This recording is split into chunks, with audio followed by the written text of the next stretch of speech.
Guys, here for Legends Tomorrow, Season 1, Episode 10, Progeny, and I was really looking forward to this episode, because as you guys know, I really enjoyed the majority of last week's episode, but there were some hiccups, I think, in that episode. A lot of people said, oh, it's the best one.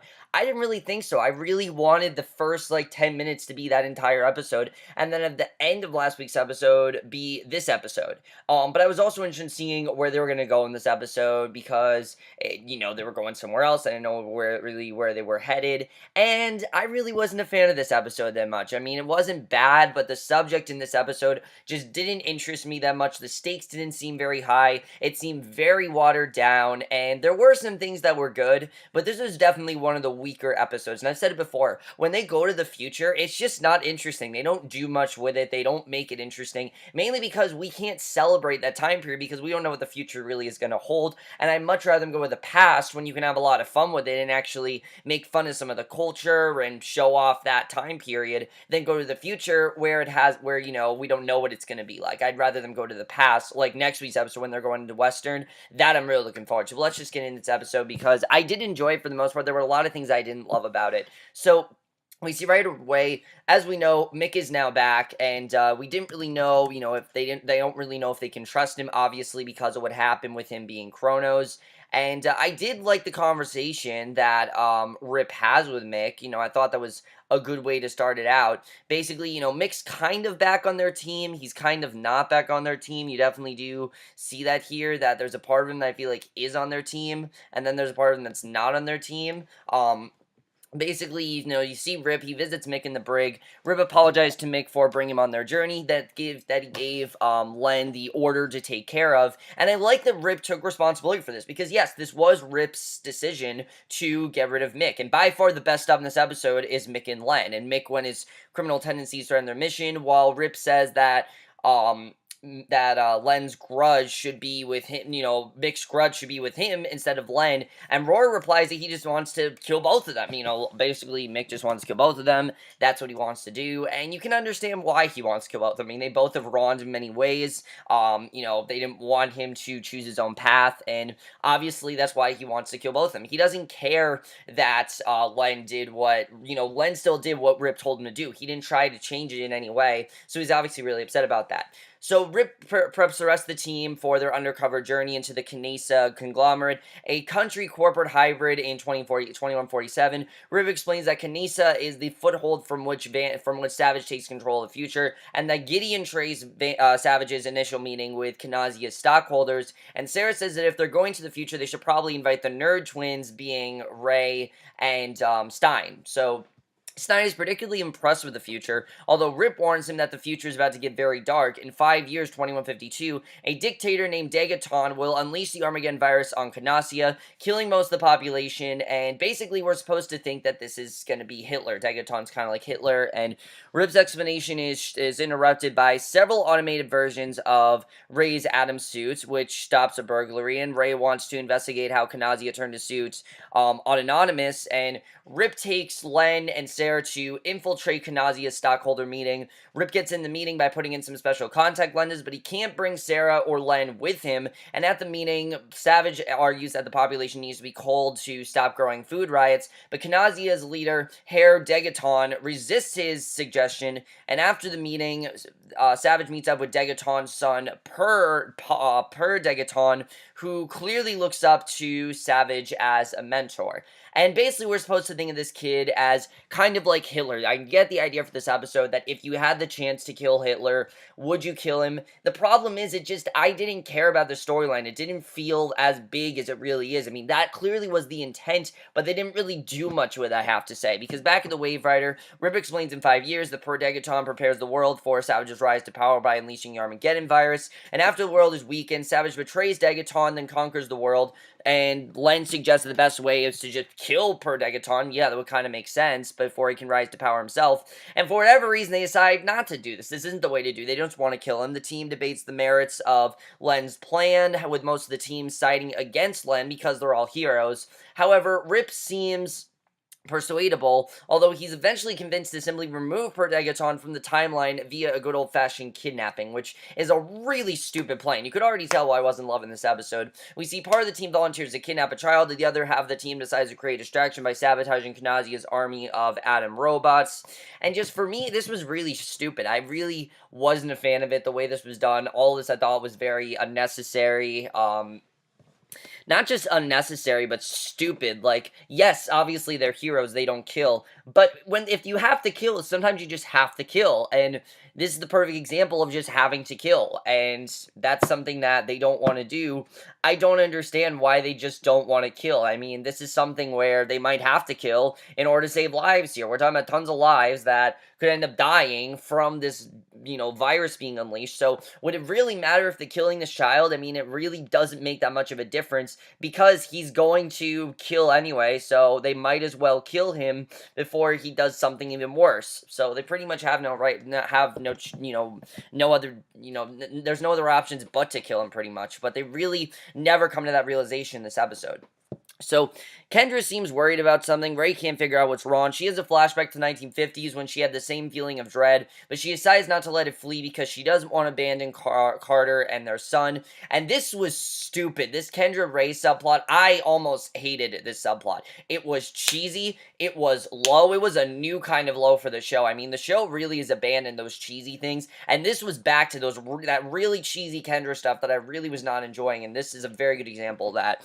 So Sara, Len, and Rip begin their plan to kidnap Degaton. Sara snipes one of Degaton's bodyguard details so that Rip can replace him, then grabs Degaton when Len attacks the rest of the guards, causing a distraction, and Ray, Stein, and Jackson then visit Kanazia's robot facility where they discover that it's actually a future version of Palmer technology led by Ray's descendant, Rachel Turner, and Ray's pretty distraught that he's the creator of future army of robots, but Jax is more impressed that Ray had a child in the past, and Ray said that the only person he was intimate with before he had left recently cut off contact, which he realized was probably because she was pregnant with his child. Now, if you remember, we briefly heard about Ray's wife and everything, but we haven't done anything with her. Like, I actually want to see Ray's wife, and I kind of want to see just, when they talked about Ray's wife at first, I thought we were going to actually see her, but no, we haven't seen her, and I kind of want to see Ray's wife. Just the way they're setting things up, I think it'd be interesting if we did see her, just to see what she was like, kind of that sort of thing, but we haven't seen her, and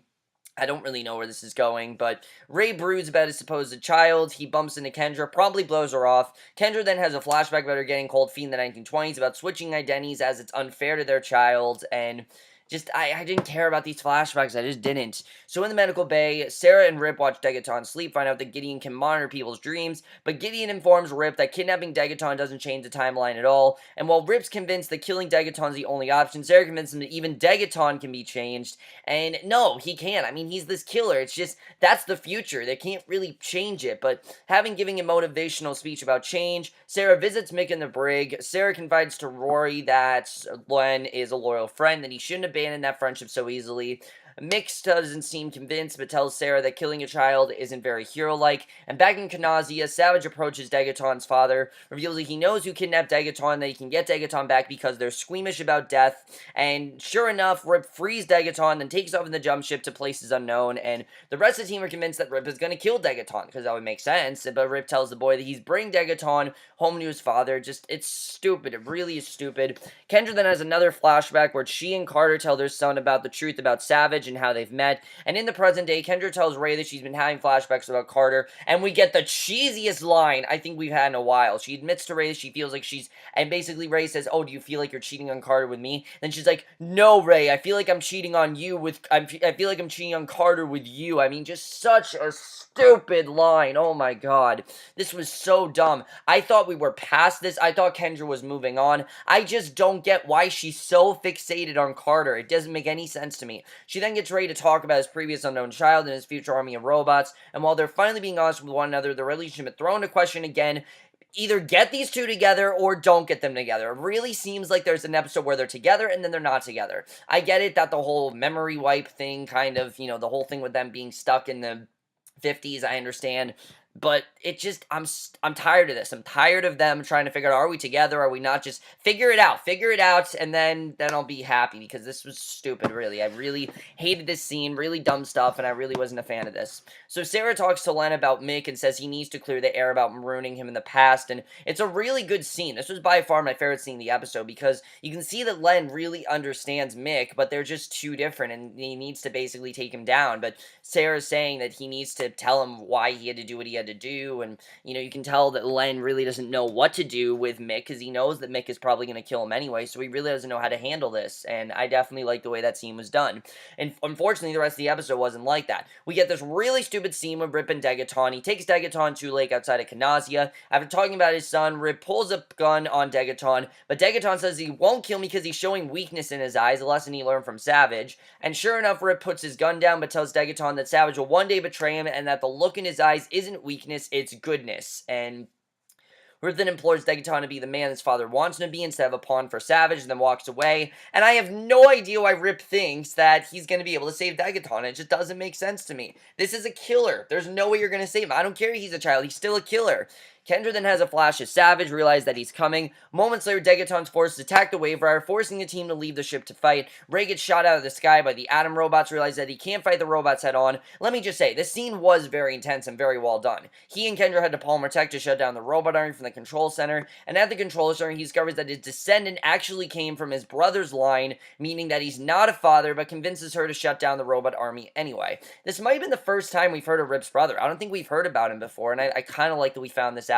But ultimately, this did nothing, because it made us think that Rip had this child, that Ray had this child, and he didn't. Now he knows his brothers. It feels kind of pointless, honestly. Just the way they handled that whole thing, I'm like, well, that was not necessary. So Savage takes Sara captive, but Rip shows up with Degaton, offers an exchange. Both Degaton and Sara recommend that they kill the team, but Degaton's father makes the exchange, allows the team to go in peace. Back on the Wave Riders, Len finally has a talk with Mick, and Len says that the only way to settle things is with their fists, offers up to open up the brig so they can have a fight to the death, and basically, I think that's the best way to do it, is for them to fight to the death, and Kendra and Ray then seem to patch things up after Kendra tells Ray that Carter was in his past, but Ray is her future. Again, a stupid line. I hated that line. Carter's my past, but you're my future. I hate it. It's really cheesy. I don't think they realize how cheesy it is. Just really, really stupid. I really hated these lines, I have to say. Some of these lines are just so cringeworthy.